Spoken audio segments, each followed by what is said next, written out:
Hapa ndio Singida, hapa ni Singida Manispaa, na tumeianza safari yetu kuelekea jiji la Singida. Sasa jiji la Singida tafsiri yake ni nini?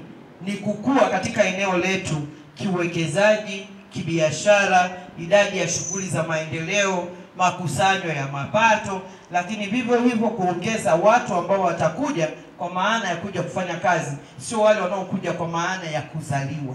Kwa sababu kwa maana ya kuzaliwa ongezeko letu ni 3.5 kwa mwaka.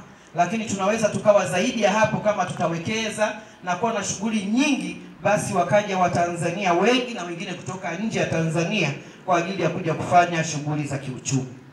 Sisi tulishaiweka hata hiatu, tumekubaliana lazima tukue. Huwezi kuwa eneo moja alafu ukaridhika kwamba mimi nimefika manispaa basi nitabaki manispaa. Maana ya uwepo wako wewe pale katika lile eneo hautakuwa sahihi. Kwa hiyo sehemu yote unaenda kama kiongozi, lazima pale ulipowakuta wenzako uanzishie safari ya kusonga mbele, ili kesho na kesho kutwa waweze kukukumbuka kwa mema ambayo umewafanyia.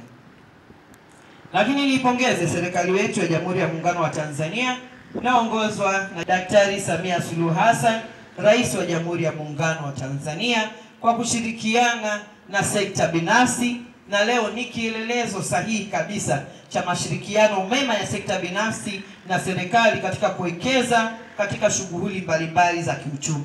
Huu ni mfano hai, mfano unaoonekana kwa macho. Nipongeze sana serikali yetu, lakini nipongeze sana sekta binafsi kwa kuamua pamoja kufanya kazi kwa karibu na serikali, na huu ni uwekezaji endelevu, ni uwekezaji mkubwa. Tuna kila sababu ya kuwapongeza na kuwatakia kila laheri. Sisi kama wenyeji wenu, kazi yetu ni kuweka mazingira mazuri ya kuhakikisha kwamba ile ndoto inakamilika.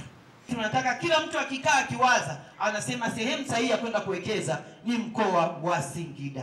Mwenyezi Mungu ibariki Singida.